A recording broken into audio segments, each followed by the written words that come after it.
अच्छा देखिए, इससे पिछली वाली वीडियो में हमने क्या किया था, जॉइंट्स की क्लासिफिकेशन की थी।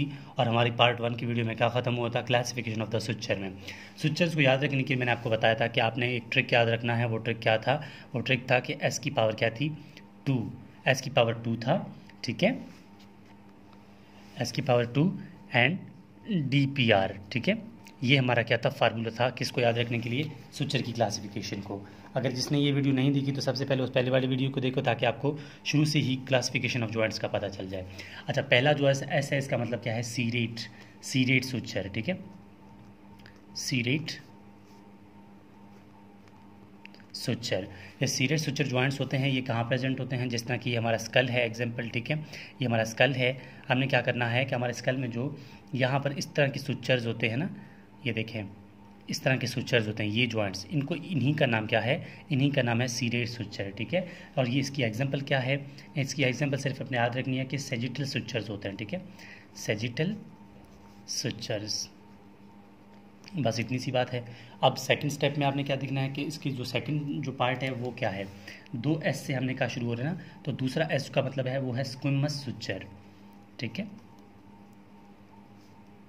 स्क्विमस सुचर। अब स्क्विमस सुचर में आपने क्या करना है, इसके लिए जो आपने एग्जांपल याद रखना है कि वो है टेम्पोरोपैराइटल सुचर, टेम्पोरोपैराइटल सुचर, ठीक है, टेम्पोरो पैराइटल, ठीक है। ये टेम्पोरल पैराइटल रीजन पे जो है ना, देखो ना, ये हमारे पास लोब क्या होते हैं, फ्रंटल, ऑक्सीपिटल, टेम्पोरल, पैराइटल। ये है फ्रंटल, ये है ऑक्सीपिटल, ये है टेम्पोरल, ये है पैराइटल। अब इनके दरमियान जो सुचर होगा इनको हम क्या बोलेंगे, टेम्पोरल पैराइटल। ये बात हो गई। अब एस, 2 एस खत्म हो गया, अब डी की बात आ रही है। तो डी है डेंटिक्यूलर सुचर, ठीक है, डेंटिक्यूलर सुचर। अब डेंटिकुलर सुचर जॉइंट्स जो होते हैं, ठीक है, ये टूथ लाइक इजेस होते हैं, ठीक है। तो मैं कहूँगा कि टूथ लाइक इजेस, मतलब इस तरह की, मतलब छोटे छोटे से वो सुचर्स होते हैं। इनका एग्जांपल जो है वो है लैम्बॉयड सुचर। एग्जांपल इसका सिर्फ आपने याद रखना है, वो है लैम्बॉयड सुचर। अच्छा, इसके बाद डी की बात, पी की बात आ रही है, ठीक है, वो क्या है, प्लेन सुचर। प्लेन सुचर आपने याद रखना है। प्लेन सुचर जो है वो सिंपल फ्लैट जो है, एक जिस है वो, इसको, इसका सिर्फ एग्जांपल आपने याद रखना है, ठीक है। अगर आपको समझ नहीं आ रहा ना कि कौन सा प्लेन कहाँ पर है, आपने बस क्या करना है कि यूट्यूब, मतलब आपने सुचर्स गूगल में लिख कर सर्च करना है कि कौन सी जगह कौन सी है, फिर आपको ये प्लेन, डेंटिकुलर, स्क्विमस सब समझ आ जाएगा, ठीक है। इसका सिर्फ आपने एग्जांपल याद रखना है, वो है जो inter maxillary suture, inter maxillary suture. अच्छा, उसके बाद पी के बाद क्या है, आर है। आर का मतलब क्या है, रिज, ठीक है, रिज सुचर। रिज सुचर जो है ये वोमर और सफिनाइट बोन के दरमियान होते हैं, ठीक है, बिटवीन, प्रेजेंट कहाँ पे होते हैं, present between vomer and plus sphenoid bone, ठीक है, इनके दरमियान प्रेजेंट होता है, ठीक है। अगर कोई शख्स आपसे पूछे ना कि ये कौन कौन से होते हैं, मतलब सफिनाइड और वोमर बोन के दरमियान कौन सा सुचर होता है, आप कहेंगे रिजिड सुचर। तो यहाँ पर कंप्लीट हो जाती है हमारी सुचर जॉइंट्स, ठीक है। अब हमारी पहली जो क्लासिफिकेशन है वो ख़त्म हो चुकी है, जो कि अब क्या थी, फाइब्रस जॉइंट्स जो थे वो ख़त्म हो चुके हैं। अब सेकंड पार्ट में क्या था, वो था सेंडमोसिस, एंड थर्ड में था गैम्फोसिस। अब बात करेंगे सेंडमोसिस जॉइंट की, ठीक है। सेंडमोसिस जॉइंट जो हैं वो कौन कौन से होते हैं। सेंडमोसिस जॉइंट्स जो होते हैं इनको समझना बहुत आसान है। देखिए ना, bone together by fibrous interosseous ligament. आपने क्या करना है, इतना याद रखना है कि जॉइंट्स में आपके साथ क्या हो, मेम्ब्रेन भी हो, ठीक है, जॉइंट्स में आपके साथ मेम्ब्रेन भी हो प्लस लिगामेंट भी हो, ठीक है, लिगामेंट भी हो।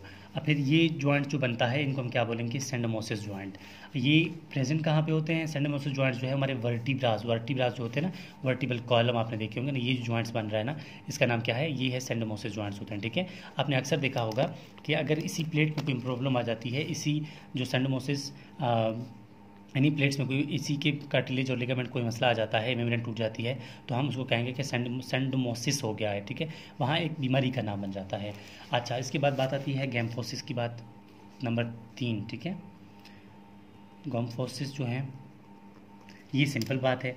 देखें, ये होता है सॉकेट वाली बात पे, ठीक है, कि ऐसा कोई जॉइंट जो सॉकेट में जमा हो, मतलब जम जा रहा हो, इसको हम क्या कहेंगे कि इसमें कोई मूवमेंट नहीं होता,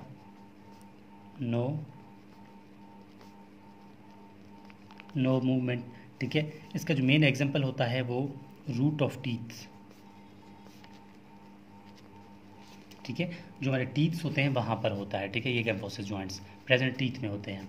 अच्छा, इससे पहले हमने आपको बता दिया ना कि जो जॉइंट्स की क्लासिफिकेशन हमने की थी। देखें, जॉइंट्स की क्लासिफिकेशन हमने किस किस बेस पे की थी। जॉइंट्स की क्लासिफिकेशन मैंने आपको यहाँ बता दिया था कि सबसे पहले हम क्या बात करेंगे, ये जो हमारे पास थे ना, ये हमने क्या सेंथरोसिस स्टार्ट किया था ना। सेंथरोसिस में हमने कहा था कि फाइब्रस जॉइंट्स हैं जो कि ओवरऑल ख़त्म हो चुके हैं। फिर कार्टिलेजिनस जॉइंट की बात आ रही है। अब हम कार्टिलेजिनस जॉइंट जो है उसको डिस्कस करेंगे कि कार्टिलेजिनस जॉइंट जो है वो कौन कौन से होते हैं। कार्टिलेजिनस जॉइंट्स जो होते हैं,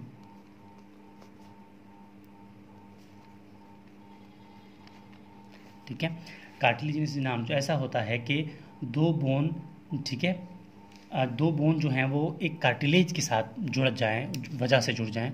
मतलब ये दो बोन्स हैं, ठीक है, ये दो बोन्स हैं, जॉइंट्स हैं, इनको एक कार्टिलेज आपस में जोड़ा लेना, तो इसको कार्टिलेजिनस जॉइंट्स बोलते हैं, ठीक है।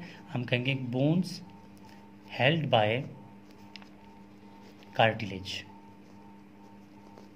ठीक है। बोन्स जो हैं वो किसकी वजह से हेल्ड होते हैं, बांध देते हैं, रुक जाते हैं, वो है कार्टिलेज की वजह से, इसलिए हम इसको क्या बोलते हैं, कार्टिलेजिनस जॉइंट।